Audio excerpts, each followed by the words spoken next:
Welcome back students in our channel Pooja maths point. Students, कल हमने chapter number 1 sets complete कर लिया था। Now today we will start chapter number 2 relations and function. सबसे पहले chapter के नाम में जो है रिलेशन है एंड फंक्शन। रिलेशन, जब हम रिलेशन वर्ड यूज़ करते हैं तो हमारे माइंड में सबसे पहले आता है कि हम जैसे फैमिलीज़ होती हैं, फैमिलीज़ के बीच का relation, like is the brother of, is the father of, is the mother of, ठीक है। तो इस टाइप से रिलेशन आ जाते हैं हमारे माइंड में। तो सेम जैसे रिलेशन हम ह्यूमन बींग्स के होते हैं, तो मैथमेटिकल टर्म्स में जो रिलेशन होते हैं वो हम कैसे यूज़ करते हैं। जैसे मान लो दो कोई भी हमारे पास डिजिट है, नंबर हैं, नंबर के बीच में हम बोल सकते हैं ग्रेटर देन, लेस देन। एक नंबर बड़ा होगा, एक छोटा होगा। सिमिलरली अगर हम लाइंस की बात करते हैं तो लाइंस के बीच में होता है परपेंडिकुलर है, लाइंस पैरेलल है, तो वो एक रिलेशन आ जाता है। तो अब हम इस पेयर में, यानी कि हम इस चैप्टर में जो है relation and function chapter number 2, तो इस वाले चैप्टर में जो रिलेशन है वो हम दो सेट के बीच की रिलेशन पढ़ेंगे कि सेट के बीच में रिलेशन कैसे होता है, ठीक है। एंड फंक्शंस, फिर फंक्शन उनके ऊपर हम कैसे यूज़ करते हैं, कैसे जो है वो फंक्शन काम करता है, ठीक है। सो इस चैप्टर की स्टार्टिंग से पहले सबसे फर्स्ट ऑफ ऑल आती है डेफिनेशन ऑफ ऑर्डर्ड पेयर। यानी कि हमें रिलेशन को पढ़ने के लिए सबसे पहले हमें ऑर्डर्ड पेयर पढ़ना होगा कि what is the ordered pair. Order pair होता क्या है? ऑर्डर पेयर क्या होता है? An ordered pair is a pair of object और element taken in a specific order. Ordered pair क्या होता है? पेयर होता है, ऑब्जेक्ट्स बोल सकते हैं उसको, एलिमेंट्स बोल सकते हैं। लाइक दिस, ये एक पेयर है, यानी कि जोड़ा है एक दो एलिमेंट का। इसके अंदर जितने मर्जी एलिमेंट्स आप ले सकते हो, बट पेयर में हमेशा जो आता है वो जोड़ा आ जाता है, ठीक है। तो एक ऑर्डर्ड पेयर, इसके जो ये ए है इसको हम बोलेंगे, उन्होंने बोला है ना कि taken in a specific order, यानी कि जो ए है उसको आप फर्स्ट एलिमेंट ही मानोगे और जो बी है उसको आप सेकंड एलिमेंट है तो सेकंड ही मानोगे। अगर यहाँ पर ए की जगह है बी और बी की जगह है ए होता, मान लो कुछ इस टाइप से होता बी कॉमा ए, तब आप बी को फर्स्ट एलिमेंट मानते और ए को सेकंड एलिमेंट। कहने का मतलब ये है कि जो भी प्लेस जिस भी एलिमेंट का है वो ही रहेगा, हम उसको आगे पीछे करके नहीं लिख सकते और वो इक्वल भी ऐसे नहीं होंगे, ठीक है। आई होप कि आपको ऑर्डर्ड पेयर समझ आया होगा। इसके अंदर एक पेयर होता है और वो भी होता है, एलिमेंट्स होते हैं उसके अंदर, लेकिन वो स्पेसिफिक ऑर्डर में होते हैं, जिसमें वो लिखे जाते हैं उसी में रहते हैं। नेक्स्ट है equality of two ordered pair. दो ऑर्डर्ड पेयर इक्वल कब होती हैं? तब होते हैं अगर जैसे मान लो हमें दो ऑर्डर्ड पेयर गिवन है ए और बी, सी एंड डी, तो दोनों इक्वल कब होंगे? जब इसका फर्स्ट एलिमेंट इसके फर्स्ट एलिमेंट के इक्वल हो जाए, ए इक्वल हो जाए सी का, और बी और डी के इक्वल हो जाए, और ये दोनों इक्वल हो जाए। फॉर एग्जांपल हमारे पास एक पेयर है 1 और 2 और दूसरा है 2 और 3, तो ये इक्वल हम तब मानेंगे अगर ये दोनों इक्वल हैं, लेकिन इस केस में नहीं है। तो हमें इसको मान लो, हमें एक ऑर्डर्ड पेयर 1,2 है, दूसरा भी 1,2 है, तो इसका जो फर्स्ट एलिमेंट है 1,1 इक्वल है, दोनों एलिमेंट इक्वल है, 2,2 इक्वल है, तो उस केस में हम कहेंगे कि जो दो ऑर्डर्ड पेयर हैं वो इक्वल है। आई होप आपको ये चीज़ समझ आई होगी। और ये जो होता है if and only if implies को सिंबल होता है, यानी कि ये दोनों इक्वल ऑर्डर्ड पेयर तभी होंगे अगर इसका फर्स्ट एलिमेंट इसके फर्स्ट एलिमेंट के, सेकंड एलिमेंट सेकंड एलिमेंट के इक्वल होगा।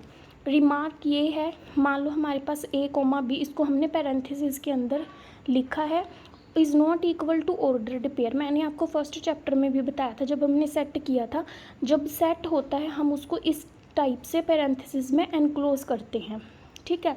तो ये हमारा एक सेट है और ये हमने एक ओपन ब्रैकेट है जो यूज़ की है, ठीक है। तो ये दोनों इक्वल नहीं है। क्यों इक्वल नहीं है? क्योंकि ये तो हमारा सेट है और ये हमारा क्या है? ऑर्डर्ड सेट, यानी कि ऑर्डर्ड पेयर है। तो इस केस में दोनों इक्वल नहीं होंगे, सेट कभी भी ऑर्डर्ड पेयर के इक्वल नहीं होगा। नेक्स्ट है Cartesian product of two sets. Cartesian product two sets की कैसे निकालते हैं? Let A and B be two non empty set. A और बी है, कोई उनके अंदर कुछ ना कुछ एलिमेंट है, नॉन एम्प्टी हैं, खाली नहीं है।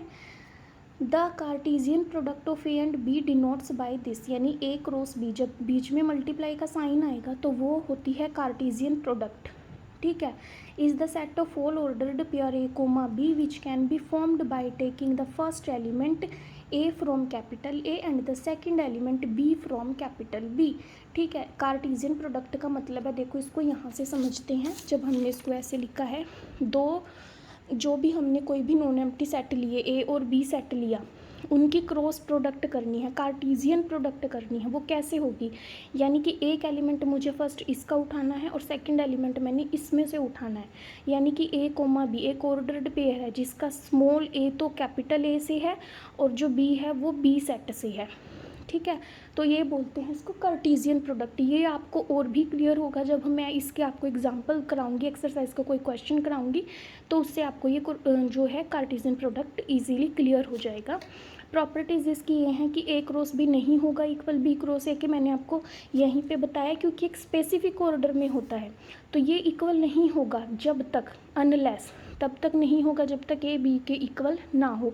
अगर मान लो ए भी बी के इक्वल है तब तो कोई फ़र्क ही नहीं पड़ेगा, इधर भी ए क्रॉस ए हो जाएगा, इधर भी ए क्रॉस ए हो जाएगा, तो उस केस में आंसर सेम आएगा और वो इक्वल होंगे। ठीक है, लेकिन अगर ए इक्वल नहीं है बी के, यानी कि दोनों सेट इक्वल नहीं है एक दूसरे के, तब ये इनकी कार्टेशियन प्रोडक्ट इक्वल नहीं होगी। सेकेंड प्रॉपर्टी है एन होता है ऑर्डर या फिर number of elements. Number of elements A cross B, यानी कि Cartesian product of A and B and Cartesian product of B and A. Then अगर दोनों इक्वल हैं तो उस केस के अंदर कार्टेशियन प्रोडक्ट दोनों की वो इक्विवेलेंट सेट होता है। यानी कि अगर दोनों का ऑर्डर सेम है, ध्यान से देखना, एन मतलब ऑर्डर होता है, अगर दोनों का ऑर्डर सेम है तब वो इक्विवेलेंट सेट्स होंगे ए और बी। ठीक है, ए कार्टेशियन प्रोडक्ट बी और बी कार्टेशियन प्रोडक्ट ए, ये दोनों सेट क्या होंगे, इक्विवेलेंट, अगर उनका ऑर्डर इक्वल है। थर्ड वन है order of A Cartesian B equal to order of A multiply order of B. अगर हमने ऑर्डर निकालना है कार्टेशियन प्रोडक्ट ए और बी का, तो हमने ऑर्डर निकालना पड़ेगा सेट ए का और ऑर्डर सेट बी का, उन दोनों को मल्टीप्लाई करेंगे तो इक्वल होगा। कार्टेशियन प्रोडक्ट अगर किसी की फाई आती है, व्हेन वन और both of A and B are empty set, phi तभी आएगी, कोई भी एलिमेंट तब नहीं आएगा किसी की भी कार्टेशियन प्रोडक्ट में दो सेट की, जब या तो एक या फिर दोनों ही एम्प्टी सेट हों। ठीक है, क्योंकि हमने डेफिनेशन में ही किया ना कि वो नॉन एम्प्टी सेट होंगे। अगर दोनों में से किसी में भी एलिमेंट नहीं है, एक भी सेट एम्प्टी है, तो कार्टेशियन प्रोडक्ट एम्प्टी सेट होगा। रिमार्क है इसका, इफ़ देयर आर 3 सेट्स, मान लो हमारे पास 2 की जगह पे 3 सेट हैं। ठीक है, पेयर हम बोलते हैं जोड़े को, और जब 3 आ जाती है तीनों के लिए हम यूज़ करते हैं वर्ड ट्रिपलेट। ठीक है, if there are 3 set A B C and small A, हमने एक एलिमेंट कैपिटल ए से लिया, एक एलिमेंट बी से लिया, एक एलिमेंट सेट सी से लिया, then we form an ordered triplet. देखो मैंने यहाँ पे आपको बताया ना, ऑर्डर्ड पेयर हमेशा 2 एलिमेंट्स को कंटेन करेगा, क्योंकि पेयर मतलब जोड़ा, और यहाँ पर हमने वर्ड यूज़ किया है ऑर्डर्ड ट्रिपलेट, क्योंकि यहाँ पर हमारे पास 3 एलिमेंट हैं। ठीक है, the set of all ordered triplet यानी A B C is called the Cartesian product of the 3 set A B C. Same ही है, अगर मान लो ऑर्डर्ड पेयर में हमने 2 एलिमेंट लिखे थे तो कार्टेशियन प्रोडक्ट 2 की आई थी, अब हमने 3 एलिमेंट लिखे हैं, ऑर्डर्ड ट्रिपलेट है तो कार्टेशियन प्रोडक्ट भी 3 सेट की होगी। हर एक सेट के अंदर से एक एक एलिमेंट हमने उठाना है। ठीक है, नेक्स्ट है graph of A cross B A Cartesian product B. यहाँ से आपको जो है कार्टेशियन प्रोडक्ट कैसे करते हैं ये चीज़ समझ में आएगी। देखो, let A and B be two non empty subset of R. हमने 2 कोई भी सेट लिए हैं जो रियल नंबर के सबसेट हैं।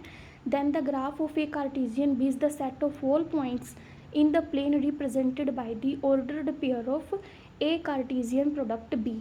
अब मैंने आपको यहाँ पर कार्टेशियन प्रोडक्ट की डेफिनेशन बताई थी कि क्या होता है, कैसे बनते हैं, वो ऑर्डर्ड पेयर से बनते हैं। दोनों सेट के एक एक एलिमेंट को हम लेते हैं और उनसे हमारे पास जो कार्टेशियन प्रोडक्ट होती है वो होती है। अब आप इसको ध्यान से देखिए, यहाँ से आपको ये चीज़ समझ आएगी। मान लीजिए हमारे पास सेट ए और सेट बी है। सेट ए के एलिमेंट है 2 3 4, बी के है 3 5 7, तो हमने कार्टेशियन प्रोडक्ट करनी है। अब ध्यान से देखो, ए क्रॉस बी है, ए कार्टेशियन प्रोडक्ट बी है, तो हमने ए के एलिमेंट को पहले लेना है और बी के एलिमेंट को बाद में लेना है। तो इसका एक एलिमेंट उठाया 2, फिर इसका ले लिया 3, फिर से इसका 2 लिया, फिर 5, 2 के साथ मल्टीप्लाई 7, यानी कि ऑर्डर्ड पेयर। ठीक है, 3, अब 2 से हमने तीनों का ऑर्डर्ड पेयर बनाया, अब 3 से बनाएंगे। 3 से 3 आ गया, 3 से 5 आ गया, 3, 7, सिमिलरली 4 से 4,3, 4,5 एंड 4,7। अब हमने ग्राफ देखना है। ग्राफ में फर्स्ट है क्या है 2 और 3। ये आपका मान लो सेट ए है, ये सेट आपका क्या है बी, यानी कि सेट ए को रिप्रेजेंट कर रही है लाइन, ये सेट बी को। ठीक है, ये मैंने वैसे काउंटिंग लिख दी है, आपकी मर्जी है, यहाँ पर भी आप काउंटिंग लिख सकते हो या फिर चाहो जो एलिमेंट्स दे रखे हैं सिंपल वो लिख सकते हो। ठीक है, यहाँ पर 2, 3, 4 था, इनके बीच में कोई और एलिमेंट नहीं थे इसलिए मैंने इसको ऐसे ही लिख दिया। जो बी है इसके बीच में एलिमेंट है, जैसे यहाँ पे 4 है, 5, 7 के बीच में 6 है, इसलिए मैंने काउंटिंग लिख दी। तो यहाँ पर 2,3 है। अब यहाँ से देखो 2 और इसका 3, ये एक पॉइंट बन गया। 2 और 5, इसका हमने 2 ही लेना है और इसका आ जाएगा ये 5। फिर 2 है और 7 है, फिर 2 और यहाँ पर आ गया ये 7। फिर 3,3 है, इसका भी 3 और इसका भी 3 यहाँ पे आ गया। फिर 3 और 5 है, 3 हमारा ये रहा और 5 हमारा ये रहा। 3 और 7, फिर 3 है और ये आ गया 7। फिर 4 और 3 है, 4 लिया, इसका आ गया ये वही 3, ये यहाँ पे ऐड 3। ठीक है, फिर 4, 5 है, 4 है, ये 5 है, 4 और 7 है, 4,7 है। तो इस तरह से जो है ये एक प्लेन को रिप्रेजेंट करता है। ठीक है, जो ग्राफ है ये सेट है ऑल पॉइंट्स का जो कि इस प्लेन को कवर करता है, ordered pair of Cartesian product ए और बी को। नाउ स्टूडेंट्स, इस एक्सरसाइज जो चैप्टर नंबर 2 क्लास 11th का है, रिलेशन एंड फंक्शन, जो हमने अभी स्टार्ट किया है, उसके जो फर्स्ट एक्सरसाइज है उसमें इतना ही है। तो उसके बेस पे आप एनसीईआरटी एक्सरसाइज 2.1 का सेकंड क्वेश्चन देखिए। इसमें जो है कार्टेशियन प्रोडक्ट है, इसमें मैं आपको बताऊंगी कुछ कंसेप्ट है जो आपका क्लियर हो जाएगा। देखिए, इफ़ ए सेट हमें ए दे रखा है, बी दे रखा है, ए में 3 एलिमेंट है, बी के अंदर 2 एलिमेंट है, देन शो करना है कि ए की कार्टेशियन प्रोडक्ट बी के साथ करें तो वो इक्वल नहीं होगी जब बी की कार्टेशियन प्रोडक्ट ए के साथ करेंगे। ठीक है, तो पहले मैंने ले लिया ए कार्टेशियन प्रोडक्ट बी। ठीक हो, तो यहाँ पर हमने ए को फर्स्ट लिखना है, बी को बाद में, यानी कि एक एलिमेंट हमने पहले लेके चलना है। तो सबसे पहले यहाँ पर 1 है, तो 1 की मल्टीप्लाई इन दोनों के साथ करेंगे, यानी कि 1,2 ऑर्डर्ड पेयर है, फिर 1,3, फिर कोमा, फिर इसका सेकंड एलिमेंट उठाया 3, 3,2, 3,3। ठीक है, फिर 5 के साथ 5,2, 5,3, ये हो गया ए कार्टेशियन प्रोडक्ट बी। सिमिलरली हमने फिर नेक्स्ट क्या करना है, बी कार्टेशियन प्रोडक्ट ए। तो बी को अब पहले एलिमेंट लिखना है और ए का हमने एलिमेंट बाद में लिखना है। तो बी का फर्स्ट एलिमेंट 2 है, तो 2,1, फिर 2,3, 2,5, फिर 3 एलिमेंट सेकेंड वाला उठाना है, 3,1, 3,3, 3,5। ठीक है, तो अब आप ये देखो क्या इक्वल हैं। यहाँ पर 1,2 है, यहाँ पर फर्स्ट ऑर्डर्ड पेयर 2,1 है। फर्स्ट डेफिनेशन में ही बोला था कि जो ऑर्डर्ड पेयर है ना वो स्पेसिफिक ऑर्डर में होना चाहिए, यानी कि अगर इसका यहाँ पे 1 है तो यहाँ पर भी 1 होना चाहिए, उस केस में ये इक्वल होगा ऑर्डर्ड पेयर। लेकिन ऐसा नहीं है, इसका ये फर्स्ट है, इसका ये सेकंड एलिमेंट 1 है, इसका सेकंड एलिमेंट 2 है, तो इसका फर्स्ट एलिमेंट 2 है। सेम हमारे पास हर एक ऑर्डर्ड पेयर में, तो यहाँ पर फर्स्ट जो ऑर्डर्ड पेयर है वो ही इक्वल नहीं है, तो हम कहेंगे ये दोनों की कार्टेशियन प्रोडक्ट इक्वल नहीं है। ठीक है, तो नेक्स्ट आप देखिए, इफ़ ए दे रखा है हमें ए कॉमा बी, बी दे रखा है सी डी, सी दिया हुआ है डी और ई, देन फाइंड करना है हमने ये। तो इसके अंदर सबसे पहले बी यूनियन सी है और ये बी इंटरसेक्शन सी है। पहले मैं इसको ही लिख लेती हूँ। बी हमारे पास जो है सी कॉमा डी है और सी दे रखा है सेट ई, डी कॉमा ई। अब यहाँ पर ये सेट दे रखे हैं हमें। ठीक है, तो बी यूनियन सी लिख लेते हैं, बी यूनियन सी।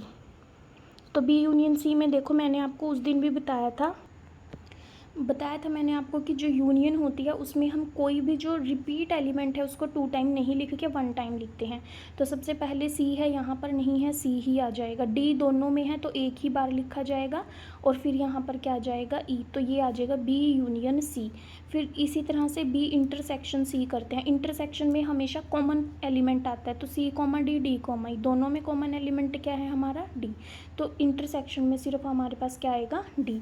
तो अब इसका फर्स्ट पार्ट क्या था हमारे पास, ए की Cartesian product B union C के साथ करनी थी।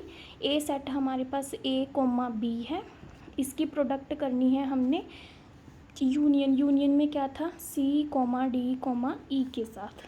ठीक है, तो कर लीजिए। यहाँ पर सबसे पहले ऑर्डर्ड पेयर आ जाएगा ए की सी, ए कोमा सी, फिर आएगा ए कोमा डी, फिर आएगा ए कोमा ई। ठीक है, यानी इसके फर्स्ट की इसके हर एक एलिमेंट के साथ। देन कोमा बी की सी के साथ, B comma C, B comma D, और यहाँ से आ जाएगा बी कोमा ई। तो ये आ जाएगा ए मल्टीप्लाई या Cartesian product B union C. ठीक है, तो नेक्स्ट आपको सेकंड पार्ट में क्या करना है, ए की कार्टेशियन प्रोडक्ट करनी है बी इंटरसेक्शन सी के साथ। तो ए हमारे फिर से हमने लिखना है, ए सेट हमारा ए कोमा बी है, कार्टेशियन प्रोडक्ट इंटरसेक्शन में सिर्फ डी है। ठीक है, तो इसके लिए क्या आ जाएगा, फर्स्ट ऑफ ऑल इसका एक एलिमेंट ए कोमा डी आ जाएगा, फिर इसमें एक ही है तो सेकंड एलिमेंट उठाएंगे तो बी कोमा डी आ जाएगा। तो इसके अंदर सिर्फ ये दो एलिमेंट्स आएंगे। तो आई होप आपको कार्टेशियन प्रोडक्ट इजीली समझ में आई होगी दो सेट्स की।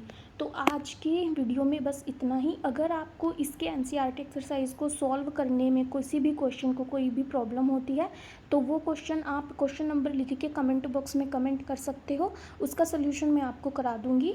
एंड नेक्स्ट वीडियो में हम एक्सरसाइज 2.2 का जो कंसेप्ट है रिलेशन, उसके ऊपर पढ़ेंगे। ठीक है, उसको डिस्कस करेंगे, उसको सॉल्व करेंगे, समझेंगे। तो आज की वीडियो में इतना ही। Thanks for watching.